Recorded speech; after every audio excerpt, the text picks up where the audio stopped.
Subscribe करें और bell दबाएं ताकि कोई खबर रह न जाए।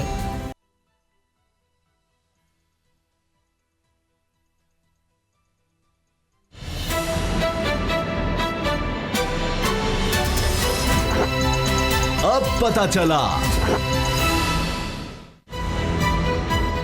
चला में आज आप जान सकेंगे चेयरमैन सेनेट का इंतखाब, आज़ाद सेनेटर्स का अहम किरदार, हुकूमती उम्मीदवार नंबर गेम में पीछे, संजरानी को दरकार ऑपोजिशन के 4, उस्मान बुज़दार पीडीएम का अगला शिकार, चौधरियों का बिलावल को साफ इनकार, औरत मार्च का नया स्लोगन, सिन्फी इम्तियाज और तशद्दुद से निजात।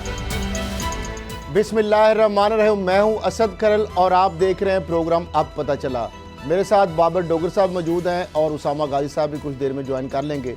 नाजरीन, चेयरमैन सेनेट के इलेक्शन का मार्का है और उस हवाले से जिस तरह आप देख रहे हैं कि चीज़ें सामने आ रही हैं, अपोजिशन की जानब से, पीडीएम की जानब से नवाज शरीफ साहब ने इवन के रिकमेंड किया है, सिफारिश की है कि यूसुफ रज़ा गिलानी साहब जो है उनको उम्मीदवार जो है करार दिया जाए। पीपल्स पार्टी ऑलरेडी उनके हवाले से बात कर रही है और एक जानब आज संजरानी साहब की एएनपी के वफद से मुलाकात हुई और इसी तरह चेयरमैन पीपल्स पार्टी बिलावल भुट्टो जरदारी साहब की चौधरी बरादरान से मुलाकात हुई है।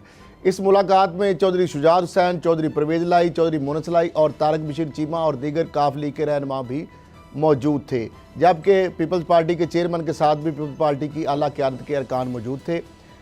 इस मुलाकात को बहुत सारी चहमगोइयाँ इस मुलाकात के बाद सामने आई, लेकिन बहरहाल जिस तरह तारक बशीर चीमा साहब ने भी तस्दीक की है कि चौधरी शुजात साहब ने कैटेगोरिकली उनको कह दिया है कि सेनेट के इलेक्शन के अंदर वो चूँकि हुकूमत के इत्तेहादी हैं इसलिए वो माजरत करते हैं। बहरहाल चौधरी शुजात ने कहा कि आप हमारे घर में आए हैं, आपने हमें इज़्ज़त बख्शी है, लेकिन चूँकि हम इत्तेहादी इसलिए हम आपका साथ नहीं दे सकते। तो अब ये चीज़ें सामने आ रही हैं। दूसरी जानब चेयरमैन सेनेट जो है उन्होंने भी अपनी कंपेन शुरू कर दी है हुकूमत की जानब से और हुकूमती इत्तेहादियों की जानब से। सादिक संजरानी साहब जो है उनको ही दोबारा चेयरमैन सेनेट के तौर पर मैदान में उतारने का फ़ैसला किया गया है। तो अब आगे किस तरह चीज़ें बढ़ रही हैं, लेकिन एक चीज़ जो बार बार सामने आ रही है कि डस्का इलेक्शन और सेनेट के इलेक्शन के अंदर जो बेज़ाब्तगियाँ हुई उस हवाले से इलेक्शन कमीशन की स्पीड जो है उसमें बहुत वाज़ेह जो फ़र्क दिखाई देता है। वहाँ पे उसकी चुस्ती और तेज़ियाँ जो है वो भी देखने में आई और यहाँ पे जिस तरह सुस्त रवि का शिकार है एक्शन के हवाले से इलेक्शन कमीशन, उस हवाले से भी अब आवाज़ें उठ रही हैं। तो डोगर साहब, अब ये सारा जो सिनेरियो बन रहा है जिस तरीके से पहले दिन से ही आप भी कह रहे थे, हम भी, कि बाकायदा ये तो ऐसे लग रहा था कि यूसुफ रज़ा गिलानी साहब को बाकायदा सोच समझ कर मैदान में उतारा गया था चेयरमैन सेनेट के उम्मीदवार के तौर पर। अभी वो सामने भी बात आ गई है, तो किस तरह आगे ये सारी चीज़ें बढ़ते हुए आप देख रहे हैं? उसामा खरल साहब, जब नोट चलते हों, जो हमारे मुंतखब नुमाइंदे हैं वो बिकते हों, तो फिर आप क्या एक्सपेक्ट कर सकते हैं? मेरा मतलब है, यहाँ पर चेयरमैन सेनेट का इलेक्शन था, 63 बंदे खाना खाने जाते हैं, 63 बंदे ओथ देते हैं, वोट 37 निकलते हैं। यहाँ पर सेनेट का इलेक्शन है यूसुफ रज़ा गिलानी का, इमरान खान साहब शाइया देते हैं, वहाँ पर 178 बंदे आते हैं, वहाँ पर ओथ होता है, सारे वोट देने को तैयार होते हैं, वोट 164 निकलते हैं। जहाँ पर उम्मीदवार बिक जाते हैं, जहाँ पर बोलियां लगती हैं, जहाँ पर वीडियो सामने आती हैं, वहाँ पर अखलाकियात को कौन देखता है? खरल साहब, मसला ये है कि इलेक्शन कमीशन तो खराटे मार के सो रहा है। मुझे लग रहा है कि इस मुल्क में जिस तरह से इलेक्शन कमीशन ने प्रेस रिलीज जारी किया, उससे तो ये लगता है कि इस मुल्क में इससे ज़्यादा मुनसिफाना, इससे ज़्यादा साफ शफाफ, करप्शन से पाक इलेक्शन हुआ ही नहीं। सारी कौम ये तमाशा देख रही है, वीडियोज़ आ रही हैं, नोटों की बोलियां लग रही हैं, तड़ियाँ खुल रही हैं, बैग खुल रहे हैं और जनाब कैंडिडेट जो हैं वो बिक रहे हैं, वोट देने वाले बिक रहे हैं। और इलेक्शन कमीशन कहता है जनाब ये तो बड़ा साफ व शफाफ इलेक्शन हुआ और इतनी बड़ी उसने प्रेस रिलीज जनाब दे दी। तो उससे तो मुझे तो नहीं कोई उम्मीद, इन जो वोटर हैं इनसे तो मुझे कोई उम्मीद नहीं है। यहाँ पर जो कोई कुछ कहता है करता उसके उलट है।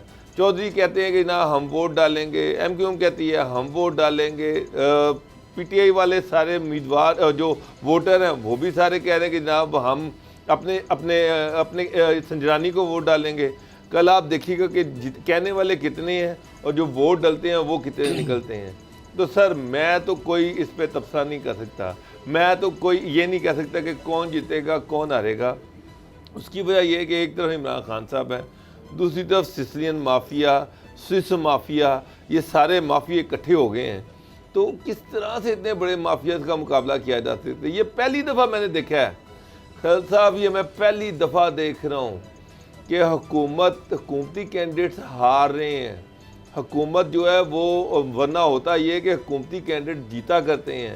हुकूमती कैंडिडेट जो होते हैं बाय हुक और क्रुक हुकूमतें अपने कैंडिडेट को जितवा लेती हैं। ये पहली दफ़ा देख रहा हूँ कि हुकूमती कैंडिडेट बेचारे हार रहे हैं और हुकूमत जो है वो बेबसी से देख रही है। उससे एक चीज़ तो क्लियर है, इमरान खान पैसा लगाने वाला आदमी नहीं है।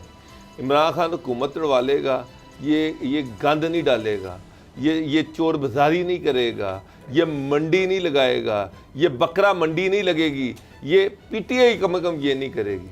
अच्छा, अब डोगर साहब मेरे सामने एक चार्ट और नाजरीन से मैं शेयर करता चलूँ कि इलेक्शन कमीशन ऑफ पाकिस्तान का जो रोल है, जो मैंने अभी बताया, अब डस्का इलेक्शन के हवाले से 19 फरवरी को हुआ।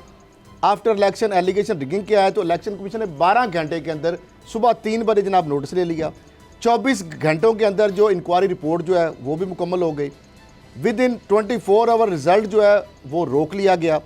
फिर हेयरिंग जो ECP की जानब से 4 दिन के अंदर उसकी समाअत भी हो गई और 6 दिन के अंदर इसका फैसला आ गया।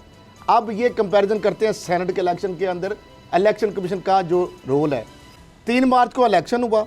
Before election with proof videos आई, सब कुछ आया, ऑडियोज़ आई, सोया रहा। 2 दिन के बाद बिल आखिर उसने कोई एक्शन लिया, लेकिन अभी तक इंक्वायरी नहीं हुई। सो फार कोई इंक्वायरी नहीं होनी भी नहीं। अच्छा, अनाउंस साहब आंखों के आगे हाथ रख लिया, अनाउंस कर लिया, कुछ नजर नहीं आ और रहा। 9 दिन आफ्टर 9 डेज कुछ नहीं हुआ और अभी तक कोई हेयरिंग नहीं हुई। 6 दिन गुजर गए हैं। मुझे ये बताएं कि एक ही मुल्क के अंदर एक ही इदारा है और उस इदारे का कंडक्ट तो आपने उस वक्त भी देख लिया जब वो लोग जो इलेक्शन कमीशन को गालियां देते रहे, जो 2.5 साल तक इलेक्शन कमीशन को गालियां देते रहे, अपोजिशन के लोग जो उसका मुआसरा करते रहे, उसकी बिल्डिंग के बाहर खड़े होके और उसके साथ ही जनाब उनके लिए खड़े होके उनको सलामियां की गई।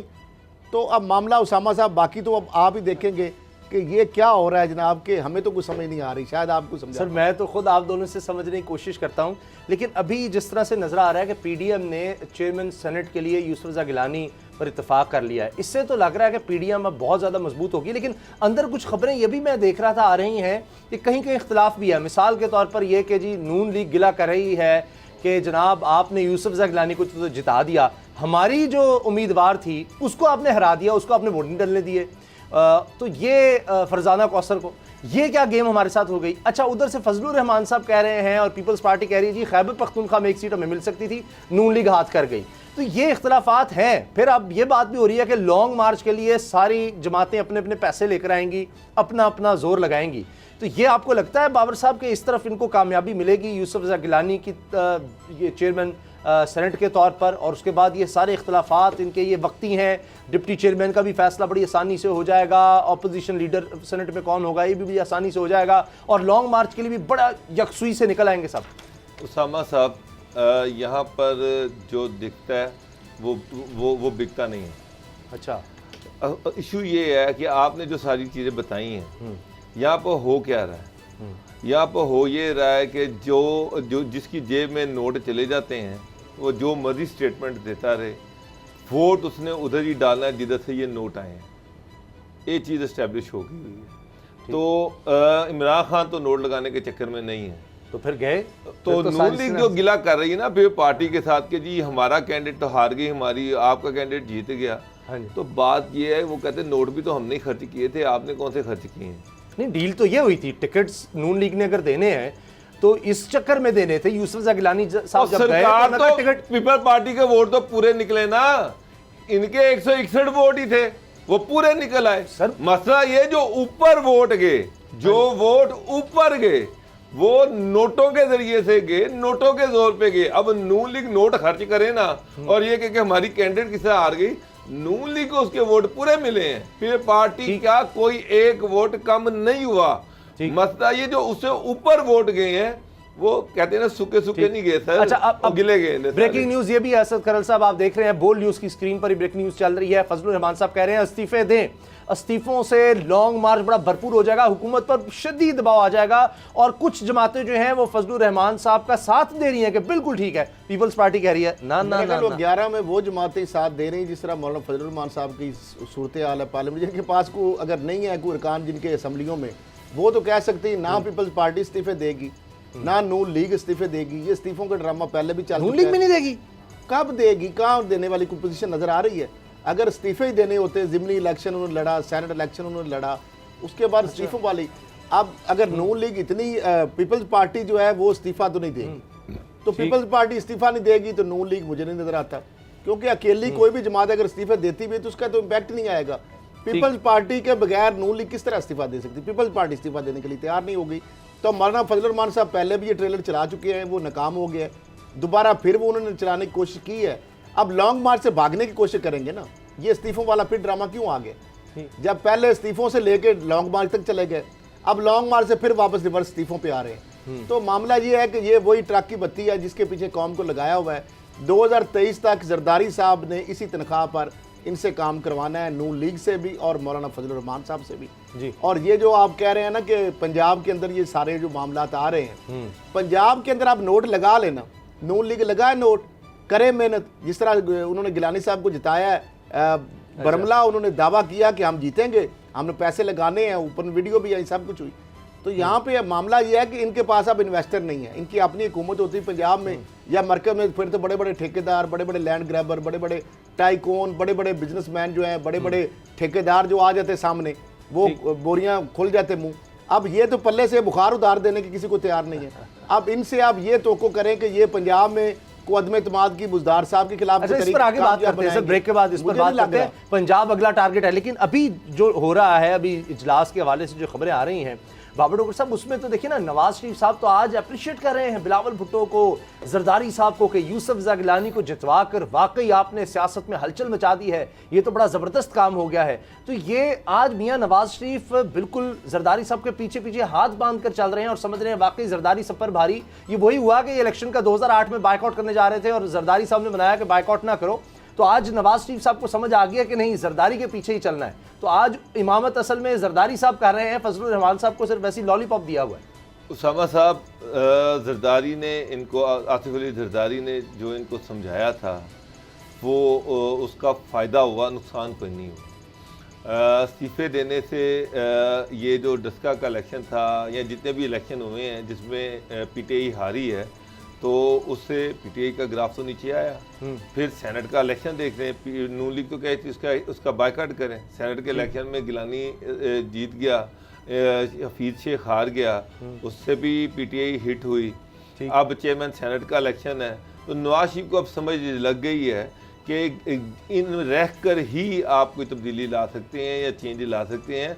इस्तीफ़ों से चेंज नहीं आनी, इस्तीफ़ों से तब्दीली नहीं आनी। मौलाना फजलुर रहमान से अपना बावताव बढ़ा रही हैं, अदरवाइज ना नून लीग इस्तीफ़े देने चाहती है ना पीपल्स पार्टी इस्तीफ़े देने चाहती है। हाँ, मार्च की तैयारियां कर रहे हैं।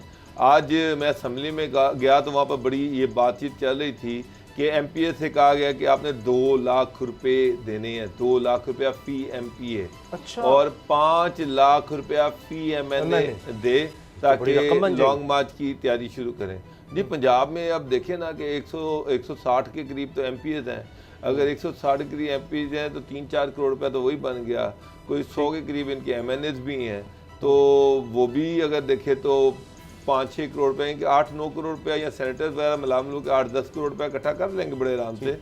लेकिन 8-10 करोड़ रुपए में सर लॉन्ग मार्च नहीं होना, नहीं हो सकता सर। इसमें पैसे और चाहिए। 35 करोड़ से 50 करोड़ टारगेट है, कम से कम 35 करोड़ है। आराम से जो कह रहे हैं ना 8-10 करोड़ रुपया, मुझे नहीं लगता कि 2 लाख फी एमपीए देगा और 5 लाख फी एमएनए देगा। इस हालात में तो मुझे देते सर, इसके अलावा लोग लाने हैं सर, ये तो आप बात कर रहे हैं जो कैश की है, जो आपने लोग लाने हैं, ये भी तो जिम्मेदारी लगनी है। आज 10 तारीख हो गई है, जी। आज की 10 है, कितनी है? 8 तारीख है। आठ।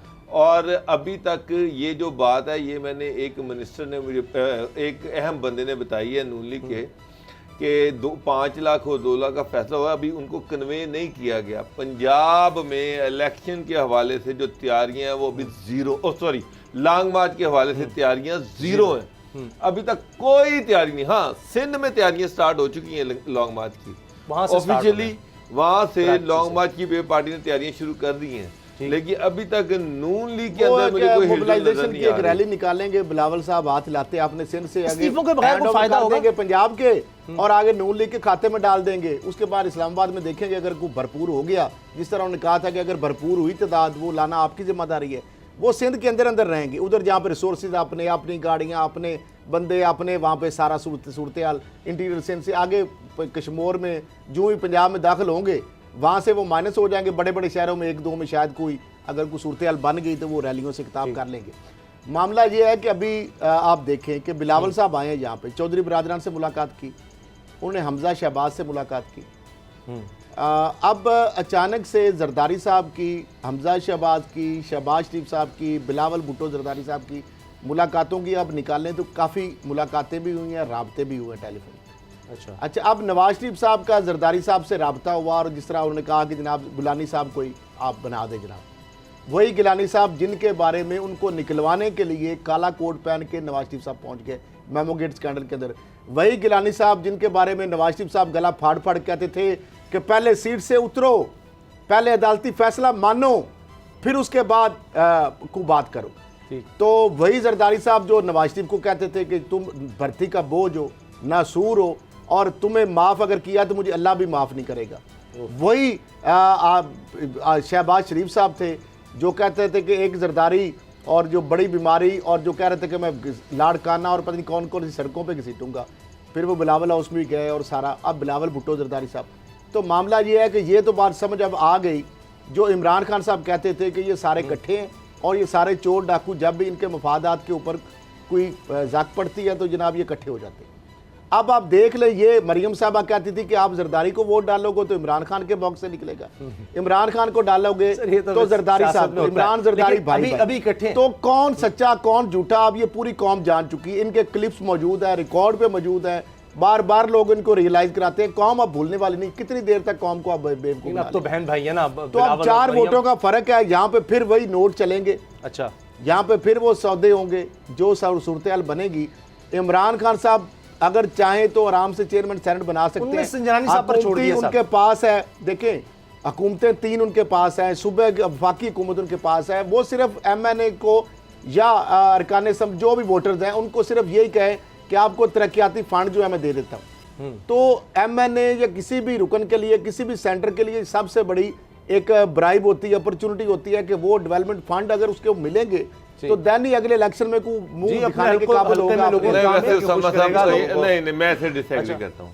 आपने उस वीडियो में नहीं देखा कि अब्दुल कादिर गिलानी साहब जो हैं वो कह रहे हैं कि जनाब वो नासिर शाह साहब से बात होगी, आपको डेवलपमेंट, हाँ अली हैदर गिलानी के डेवलपमेंट फंड मिल जाएंगे, 10 करोड़ का डेवलपमेंट फंड मिलेगा और आधा आपका होगा। वो कहते हैं कि नहीं यार ये लंबी गेम है, इसको छोड़े, कैश आपका क्या है वो बताएं, पहले जो करना है ना अभी मुकाएं हमारे। डेवलपमेंट फंड डेवलपमेंट फंड पे खैर साहब कोई नहीं मानता, होती है डेवलपमेंट फंड पे कोई नहीं मानता। वो कहते हैं कि जनाब कैश इलेक्शन तो पहले की दे रहे हो सानू है दसो हुन की लंदन में इमरान खान साहब के इन्वेस्टर पहले थे जहांगीर तरीन साहब, दूसरे थे अलीम खान।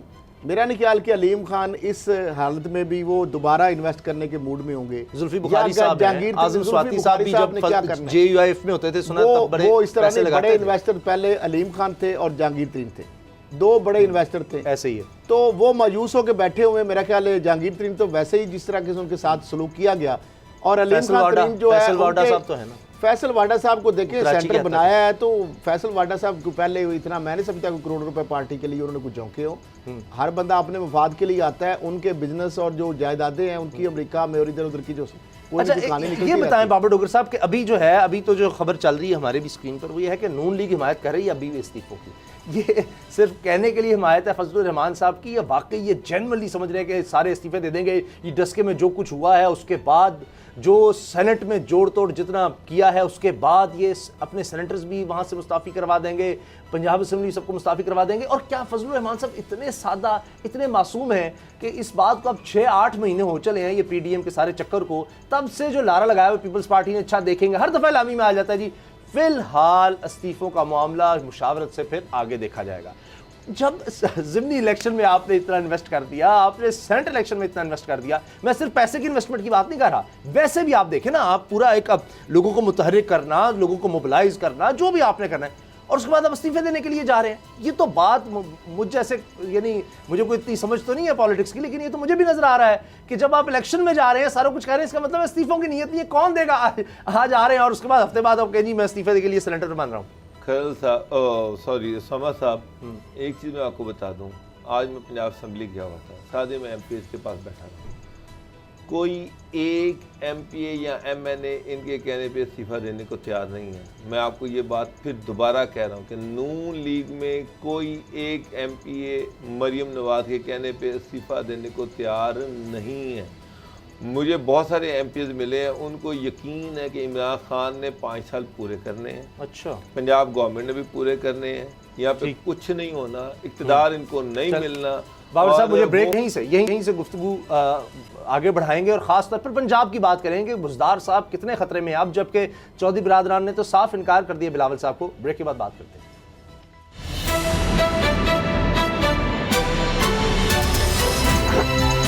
अब पता चला।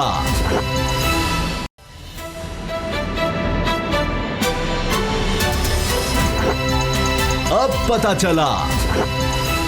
बिलावल भुट्टो जरदारी साहब ऐलान कर चुके हैं कि अगला टारगेट पंजाब है और यहां पर अदम इत्मीनाद लाना है। फिर साथ ये भी कह चुके हैं कि जी इसका फैसला किया जाएगा पीडीएम पे कि कब तक इमरान खान साहब जो है वज़ीर आज़म रहेंगे, ये पीडीएम ने फैसला करना है। और लगता यह है कि पहले पंजाब को टारगेट किया जाएगा। अब उस्मान बुज़दार साहब की वज़ारत आला कितनी ख़तरे में है? बाबर डॉक्टर साहब, आपको क्या लग रहा है? क्योंकि अभी जिस तरह ब्रेक में मैं आपसे बात कर रहा था कि एक तरफ हमजा शहबाज बुलाते हैं खाने पर बिलावल भुट्टो जरदारी साहब को, तो मरियम नहीं होती, जहां मरियम प्रेस कॉन्फ्रेंस कर रही हो वहाँ हमजा शहबाज नहीं होते। तो ये चक्कर क्या है? जब और कहा जा रहा है पीडीएम ने नून लीग पर छोड़ दिया है फैसला कि जी जब नून लीग तरीके अदम इत्मीनाद लेकर आएगी, वो नंबर गेम भी है। नंबर गेम में खैर असद खरल साहब से डिस्कस करता हूँ, लेकिन ये अंदर की खबर क्या है, क्या चल रहा है? उसामा साहब, बड़ा क्लियरली पीएमएलएन के अंदर 2 बयानिए जो हैं वो अब चल रहे हैं, एक मरियम का, एक हमजा शहबाज का। आप देखें कि बिलावल को दोनों को अलग-अलग डील करना पड़ रहा है। इस्लामाबाद में वो मरियम से मिलते हैं और हमजा से मिलने के लिए लाहौर आ रहे हैं। इसका मतलब ये है कि मरियम की पॉलिसी और है, हमजा की पॉलिसी और है। जो नून लीग है उसके अंदर एक बड़ी क्लियर रिफ्ट है जो बड़ी ऑब्वियस है और बड़ी साफ खुल के सामने नज़र आ रही है। अब देखें कि शहबाज ही कुछ करते हैं या नहीं करते, लेकिन मेरा ख्याल है कि हमजा चुप बैठने वाले नहीं हैं। वो अब ऐसा नहीं होगा कि वो सारी चीज़ हम मरियम की मर्जी चलेगी या नवाज शरीफ की मर्जी चलेगी। हमजा अपने बयानिए पे कायम है और वो अपना बयानिया अपने साथ लेके आगे चल रहे हैं, एक चीज़। दूसरी चीज़ आपने बात की है पंजाब की। जी, पंजाब में बड़ी मज़ेदार सिचुएशन है उसामा साहब। मज़ेदार है, बहुत ही मज़ेदार है। अच्छा, हुआ ये है कि मैं आज बहुत सारे लोगों से मिला हूँ, चौधरी से भी मिला हूँ, राजा बिशारत से भी मिला हूँ, उस्मान बुज़दार के कुछ करीबी लोगों से भी मिला हूँ और नून लीग वालों से भी मिला हूँ। जो चीज़ मुझे सामने नजर आई उसमें यह है कि ज़ाहिर बात है कि कुछ ताकतवर हल्के उस्मान बुज़दार के ख़िलाफ़ थे और वो शुरू दिन से कह रहे हैं इमरान खान को कि इसको चेंज करो। और इसी दौरान राजा बिशारत जो है उन्होंने भी इमरान खान के खासे करीब हो गए और अल्टीमेटली इमरान खान किसी हद तक ये किस बात पे कन्विंस हो गए कि ठीक है, अगर चेंज करनी है तो फिर मैं राजा बिशारत को सीएम बना देते हैं। अच्छा, इस सिलसिले में इमरान खान ने कुछ ताकतवर हल्कों से मुशावरत भी की और उनसे कहा कि जनाब ये मैं चौधरी परेलाई से डायरेक्ट मैंने बात नहीं करनी, आप लोग उनसे बात कर लें। चौधरी परेलाई तक जब ये बात पहुंची कि जनाब इमरान खान उस्मान बुज़दार को तब्दील करके राजा बिशारत को सीएम बनाना चाह रहे हैं, तो चौधरी परेलाई जो थे उन्होंने बड़ा क्लियर स्टैंड ले लिया। उन्होंने कहा जी कि बात यह है कि अगर पंजाब में कोई तब्दीली होगी तो वो फिर या तो उस्मान बुज़दार अगर तब्दील होगा तो चौधरी परेलाई वज़ीर होगा, वरना नहीं। इसके अलावा बुज़दार तो हमें वो काबिल कबूल है, लेकिन अगर चेंज करनी है तो फिर वो चौधरी प्रेरलाई होगा। विद इन इसके चेंज अलावा भी नहीं हो सकता, पीटीआई का भी कोई बंदा नहीं कबूल। सर उन्होंने कहा कि अगर उस्मान बुज़दार तब्दील हुआ तो फिर मैं कैंडिडेट हूँ। ठीक, अगर आप राजा पिशार सामने लेके आते तो मैं उसके सामने मैं कैंडिडेट हूँ। अच्छा इतना क्लियर हो गया। अच्छा हाँ, अच्छा, वैसे एक बात अच्छी है चौधरी, आगे सर सुन जी, जी, लें सर, अभी बात खत्म नहीं हुई, मुकम्मल सुन रहे हैं जनाब। अब चौधरी प्रेरलाई का तो ये स्टैंड सामने आ गया। ठीक, अब उनकी अंदर खाने उनकी पीएमएलएन से भी बातचीत चल रही है। बिलावल भुट्टो आए हैं, उन्होंने चौधरियों से भी बात की, उन्होंने हमदा शहबाज से भी बात की, उन्होंने मरीम नवाज जो है उन्होंने मरीम नवाज से भी बात की है। नून लीग अभी क्लियर नहीं है कि हमें चौधरियों के साथ मिलकर यहाँ पे हुकूमत बनानी चाहिए या नहीं, और चौधरी भी क्लियर नहीं है। फिर पार्टी के साथ उनकी बातचीत चल रही है लेकिन वो इस पे अभी तक क्लियर नहीं है। तो मुझे नहीं लगता कि चौधरी जो है वो अपोजिशन के साथ मिलकर हुकूमत बनाने के किसी मूड में हैं, क्योंकि उनको सामने नज़र आ रहा है कि हमदा शहबाज या शहबाज शरीफ जो हैं वो की सूरत में ये नहीं चाह रहे कि चौधरी प्रेरलाई जो है वो वज़ीर आला बने। और ये चीज़ उनको समझ, बिलावल उनके घर भी गए हैं तो उन्होंने कहा कि नहीं भाई हम इधर ठीक हैं, जिधर हैं उधर ठीक है, क्योंकि उनको पता है कि इनके अंदर इख्तलाफात मौजूद हैं। एक चीज़, अब ये एक अजीब सिचुएशन बन गई है उसामा साहब। एक तरफ इमरान खान वो अगर तब्दील करने के लिए राजा बिशारत को चाह रहे हैं तो राजा बिशारत को चौधरी नहीं मान रहे, चौधरी पे इमरान खान तैयार नहीं है, और उधर अपोजिशन और चौधरी के दरमियान भी कोई इतना अलाइंस कोई इतना मज़ेदार नहीं है कि लगे कि चौधरी जो है वो उसको छोड़ के उधर चल जाएंगे, वो भी नहीं लग रहा। तो मुझे लग रहा है कि उस्मान बुज़दार किस्मत के बड़े धनी हैं। अच्छा। और जो सूरत हाल नई पैदा हो रही है उसमें मुझे लग रहा है कि इसी तनख्वाह पे सारे काम करेंगे, इसी तनख्वाह पे। मैंने उस्मान बुज़दार के एक बहुत ही करीबी आदमी से मैंने पूछा, मैं कहा जी बताएं तब्दीली आ रही है या नहीं आ रही? उन्होंने कहा बेफिक्र है, सब इसी तनख्वाह पे काम करेंगे। ये 1 घंटा पहले की बात है। अच्छा। तो मेरा अपना एनालिसिस, मेरी अपनी मुलाकातें, मेरी राजा बिशारत से भी मैं मिला हूँ, वो अभी भी उम्मीद लगा कर बैठे हुए कि हो सकता है कोई दरमियानी रास्ता निकल ही आए चौधरियों के साथ, जो मुझे निकलने की कोई उम्मीद नजर नहीं आती। जबरदस्त। अच्छा असद खरल साहब, जो नंबर गेम है अगर हम वो देखें इस वक्त, क्योंकि ये तो कोई ढकी छुपी बात नहीं कि पीपल्स पार्टी लॉबिंग कर रही है, नून लीग को वो आगे लाना चाह रही है। बाबर साहब ने सारा बता दिया कि क्या अभी चल रही है। चौधरी बरादरान, ये बात अच्छी है कि खुलकर सामने वो बात करते हैं। उन्होंने कह दी जी हम जब तक इत्तेहादी है ना, हमने इस तरह नहीं करना, कोई गेम पीछे से कुछ ऐसे कर दें वो कर दें। अच्छा, अब पंजाब असम्बली के अरकान की कुल तादाद 369 है, पीटीआई के 181 हैं, फिर हुकूमती इत्तेहाद के 191 जिनमें 10 काफ लीग के हैं। तो पंजाब में नून लीग ताकतवर बहुत है, 166 उनके पास हैं, पीपल्स पार्टी के पास 7 हैं। अगर सिर्फ और सिर्फ काफ लीग ही आ जाए तो धड़न तख्ता हो जाता है। फिर तो सीधी बात है ना, 181 उनके रह जाएंगे और इनके अपोजिशन के बनते हैं फिर उससे ज़्यादा बन जाते हैं। अच्छा, यानी अगर 181 रह जाते हैं सर 183 हो जाते हैं सीधी। वो तो बिल्कुल अब मामला वो तो सीधा सीधा है, फिर आज़ाद भी हैं, काफ लीग आ गई तो वो गए। अच्छा, मामला ये है जो डोगर साहब ने बात की ना, ये जो सिनेरियो सारा बन रहा है जब बिलावल साहब वहाँ पे गए हैं, आज भी जो पीडीएम के अंदर ये सारी चीज़ें जो फोकस अब सेनेट के इलेक्शन के बाद सबसे जो ज़्यादा फोकस है वो है पंजाब के ऊपर। जरदारी साहब चाहते हैं किसी न किसी तरीके से पंजाब में कोई अगले इलेक्शन में उनका कुछ शेर बने और उसके लिए कोई हालात वाक़यात ऐसे बने। अच्छा, अब मामला ये है कि जरदारी साहब या पीपल्स पार्टी ये चाहती है कि जो मौजूदा ये सिनेरियो जो सेटअप है पीटीआई का, इसकी बजाय चौधरी बरादरान उनसे हटें और हुकूमत जो है ये अदम एतमाद की तहरीक हो। ठीक। अच्छा, चौधरी बरादरान उनका साथ दे, ये पीपल्स पार्टी की ख्वाहिश है। और पीपल्स अच्छा, पार्टी उसमें फ़ायदा क्या होगा? जरदारी साहब को फ़ायदा ये नज़र आ रहा है कि अगर चौधरी बरादरान उनके साथ मिलते हैं, नून लीग, पीपल्स पार्टी और चौधरी बरादरान यहाँ पे इकट्ठे होते हैं, तो दैन साथ उनके लोग हैं, साथों को वजारतें मिल जाएंगी। नून लीग के जो लोग हैं ज़्यादातर उनको भी वजारतें मिल जाएंगी, काफ लीग के सारे लोगों को वजारतें मिल सकती हैं। चीफ मिनिस्ट्री भी देने के लिए तैयार होंगे नून लीग और पीपल्स पार्टी भी चाहेगी। पीपल्स पार्टी तो तैयार है, पीपल्स पार्टी तैयार है, तो मनाना भी तैयार हो सकती है। वो माइनस अगर बुज़दार या माइनस पीटीआई की हुकूमत अगर होगी तो वो तो छलांगे लगाएंगे।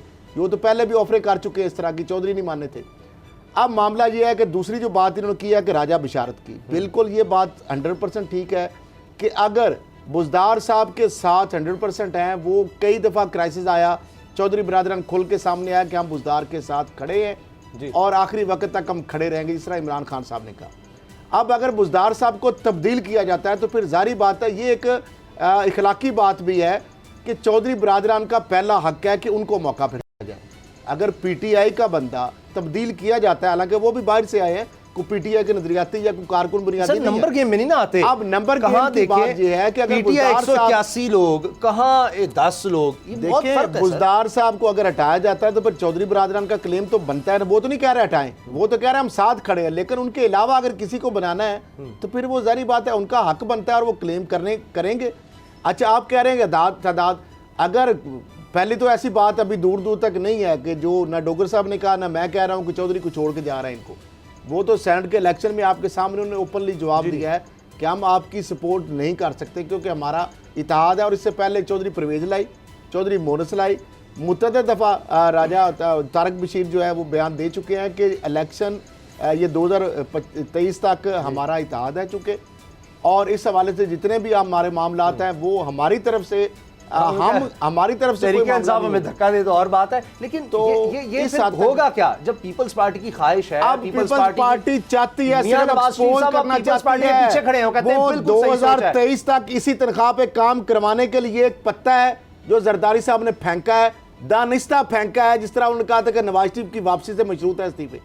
ये पत्ता इसलिए फेंका है कि उनको पता है कि नून लीग अदम एतमाद पंजाब के खिलाफ लाएगी तो वो एक्सपोज होगी, और ये नाकाम हो गई तो लाजा अगला जो मामला है ना, जो मैं आपको बता दूं, बात आती है, नून लीग वज़ीर आज़म पंजाब में तब्दीली में इंटरेस्टेड नहीं है, तो ना नहीं मरियम है तो इंटरेस्टेड है, ना शबाशी में इंटरेस्टेड है, जरदारी ना साहब को हमजा क्या अभी शबाशी। नवाज शरीफ कह रहे हैं कि पीपल्स पार्टी बड़ी अभी सही भी- सियासत कर रही है। अभी भी वो पार्टी पे प्रेशर डाल रहे हैं कि अदम एतमाद की तहरीक लाई जाए वफाकी हुकूमत के खिलाफ। जी, वफाकी तो वो हुकूमत के इसलिए जरदारी साहब कह रहे हैं वो आप शेर बने ना पंजाब जरा, में कि तब्दीली पहले आप का पंजाब से शुरू इख्तिलाफ हो। नहीं है। क्यों? तो जरदारी साहब ये कहते हैं कि पहले आप शेर बने, पंजाब में आप जो तरीके मतमाद लाएं, तो अगर आप कामयाब करते हैं तो फिर तो वफाक में उनको लाने की जरूरत ही नहीं है। वो इनको आगे लगा रहे हैं, ये उनको आगे लगाना चाह रहे हैं। अब ये मामला बीच में फंसा हुआ है। इस हर तरह दफा जीतते जरदारी साहब हैं, बाबर साहब, असद खरल साहब, हर दफा जरदारी की जीत होती है। आप पहले दिन से, जिस दिन से पीडीएम बनी है, आप देख लीजिए। देखिए, अगर इमरान खान एक साहब जो इस तरह टारगेट का में- डिसीजन ले आते हैं, फिर- फर्ज को राजा बिचारे उम्मीदवार ले आते हैं, तो फिर तो वो चौधरीयों के अच्छा। लिए भी एक नया जवाब खड़ा कर देंगे ना। ठीक है एक सर, नया उनके लिए मसाइल पैदा ब्रेक कर लेनी देंगे। है, ब्रेक जवाब तो लेनी है, खड़ा ब्रेक के कर बाद दिया बात सर। करेंगे। वज़ीर दाखिला शेख रशीद अहमद साहब ने फिर ये बताया है, अलर्ट एक तरह से जारी किया है कि मुल्क में फिर से दहशतगर्दी की लहर आ सकती है, दहशतगर्दी का खतरा है और अफगानिस्तान में टीटीपी फिर मुतहरिक हो रही है। इस बारे में बात करेंगे इस ब्रेक के बाद।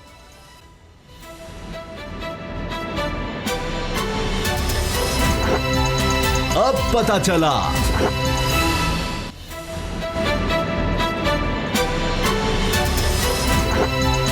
अब पता चला। वफाकी वज़ीर दाखिला शेख रशीद अहमद साहब ने ये मुतनब्बे किया है, ये बताया है कि फिर से दहशतगर्दी का ख़तरा है। अभी हाल ही में 5 दहशतगर्द उन्होंने कहा जी मारे गए हैं और बाकायदा बताया है कि वफाकी दारुल-हुकूमत इस्लामाबाद, इसके अलावा रावलपिंडी, लाहौर और कराची में दहशतगर्दी का ख़तरा है। अभी आप देख रहे हैं कि वज़ीरिस्तान के इलाके में एक बड़ा ऑपरेशन किया गया, 8 दहशतगर्द वहाँ पर मारे गए थे, जिनमें 3 कमांडर थे। इसी तरह से मुख्तलिफ इलाकों में इसी तरह की कार्रवाइयाँ जारी हैं। अभी हाल ही में ये भी खबर आई कि एक इंस्पेक्टर को शहीद कर दिया गया रावलपिंडी में। उनके वालिद साहब 20 साल पहले वो भी शहीद हुए थे डाकुओं से मुकाबले में। तो ये सूरत हाल बड़ी ख़तरनाक नज़र आ रही है। शेख रशीद अहमद साहब ख़ुद वज़ीर दाखिला बता रहे हैं, उनके पास तो सारी रिपोर्ट्स होती हैं। लेकिन अब असद खरल साहब, मसला ये है कि इस वक्त में इस तरह से अलर्ट जारी करना, जिन शहरों का वो नाम ले रहे हैं उन शहरों में अब लॉन्ग मार्च की बात हो रही है। तो पीडीएम तो यही कहेगी कि जी पहले भी हर दफ़ा जब हम आने लगते हैं, कोई भी बात होती है, हमारा कोई भी जलसा होता है, तो आप कहने लग जाते हैं जी अलर्ट है, ये ख़तरा है, ये है, वो है। जो भी है जिम्मेदारी आपकी है, आप ऐसे बात करने का फ़ायदा। देखिए उसामा साहब, जो मुल्क दुश्मन कूदते होती हैं ना, वो इस चीज़ को मद्देनजर रखती हैं और इन चीज़ों को हमेशा फ़ायदा उठाती है, एक्सप्लॉइट करती इन हालात के अंदर आके। आप देखें, जब भी मुल्क के अंदर सियासी अफरा तफरी हो, अदम इस्तेहकाम हो, इंतशार हो, उस वक़्त उन कूतों को मौका मिलता है इस तरह के वाक़यात करने का। अब शेख रशीद साहब ने जो बात की है कि अफ़गानिस्तान के अंदर जो टीटीपी है और दीगर जो शिद्दत पसंद तंजीमें हैं वो दोबारा से मुनज़्ज़म हो रही हैं और वो इस तरह के वाक़यात कर रही हैं। आप देखें, इस्लामाबाद के अंदर गुज़श्ता 2-3 दिन के अंदर जिस तरह से वाक़यात हुए हैं, पुलिस के ऊपर हमले किए गए हैं, पुलिस के ऊपर फायरिंग की गई है, एक इंस्पेक्टर जो है वो शहीद हुआ है, फिर कुछ एहलकार जो पुलिस के सब इंस्पेक्टर और पुलिस एहलकार वो जख्मी भी हुए। गवादर में भी नेवी के अच्छा, अब मामला ये है कि वो वहाँ पे हो रहा है मामला, जिस तरह उन्होंने बात की है कि लाहौर, कराची, पिंडी, इस्लामाबाद और इस तरह के बड़े जो शहर हैं वहाँ पे दहशतगर्दी के जो दोबारा से वाक़यात सर उठा रहे हैं। 5 दहशतगर्दों को इतवार को मारा गया है। तो ये सारी जो चीज़ें हैं ये दहशतगर्द शेख रशीद साहब ने तो नहीं बना दिए, ये वहाँ पे उनसे जो चीज़ें बरामद हुई हैं, जो उनके प्लान थे, जो जिस तरीके से उनकी देखिए इंटेलिजेंस रिपोर्ट्स चूँकि इंटीरियर मिनिस्ट्री के पास आती हैं, इंटेलिजेंस रिपोर्ट्स बेस किस पे होती हैं? जो आपने दहशतगर्दों के नेटवर्क के कुछ लोग पकड़े होते हैं, जो करिंदे पकड़े जाते हैं, वो फिर बताते हैं कि हमारे फलां साथी हैं, ये हम मनसूबे बना रहे थे, कुछ लोग उसमें पकड़े जाते हैं, कुछ लोग फरार हो जाते हैं। तो उस बुनियाद पर ये इंफॉर्मेशन की बेस पे फिर इस तरह थ्रेट अलर्ट जारी किए जाते हैं।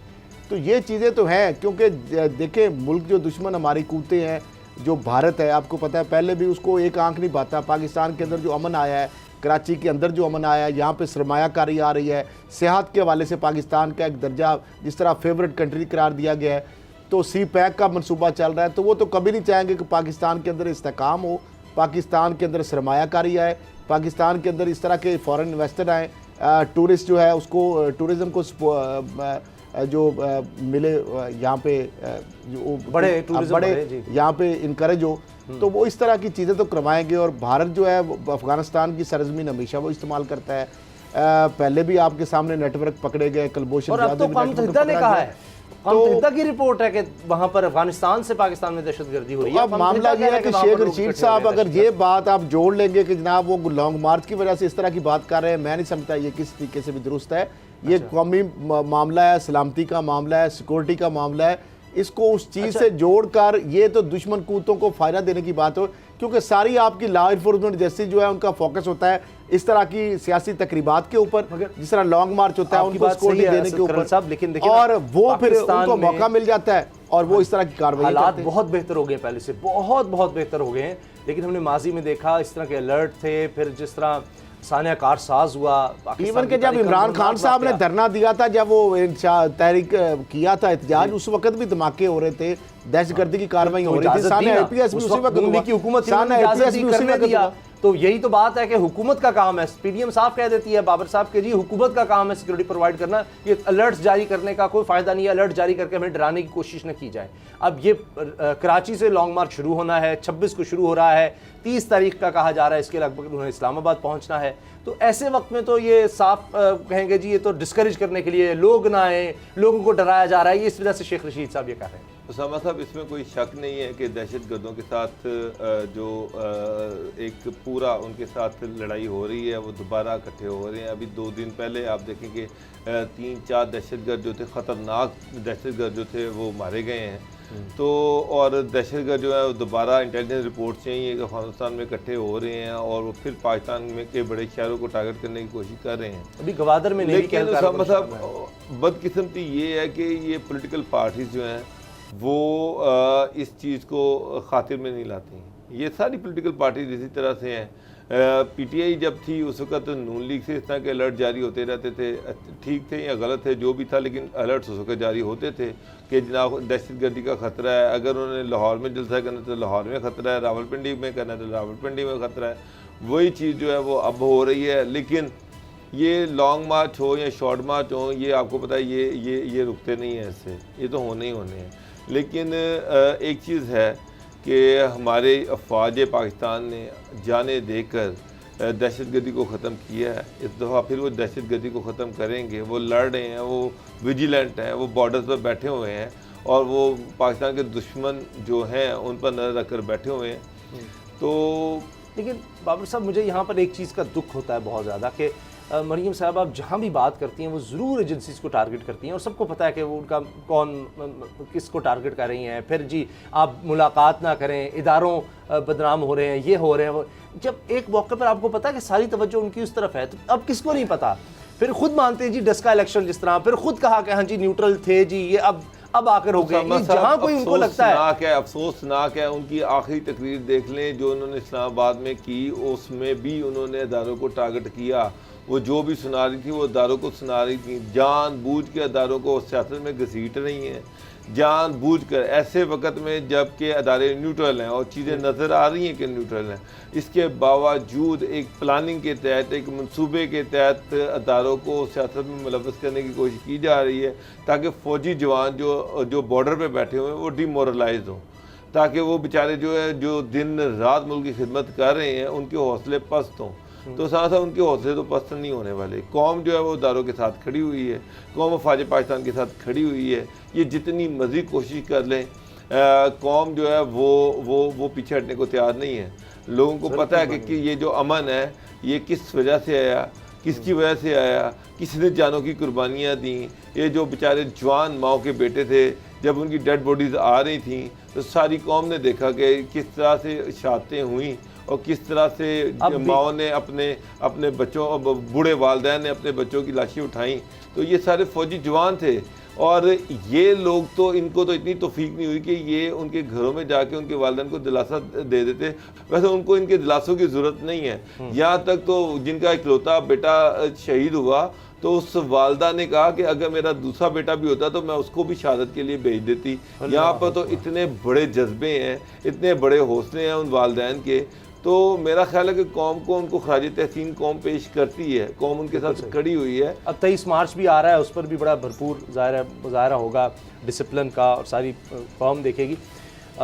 दुआ करते हैं कि पाकिस्तान करे कि दहशतगर्दी का मुकम्मल खात्मा हो जाए। हमारी फोर्सेस जितनी भी, चाहे फ़ौज है, दीगर हमारे इदारे हैं, पुलिस है, सब लोग इस पर बड़ा काम कर रहे हैं। तो अल्लाह करे जिस तरह बात करें शेख रशीद साहब कि इसका ख़तरा है, तो अल्लाह करे कि इससे पहले कि वो टारगेट करें उन तक पहुँचा जाए। इजाज़त दीजिए, अल्लाह हाफ़िज़।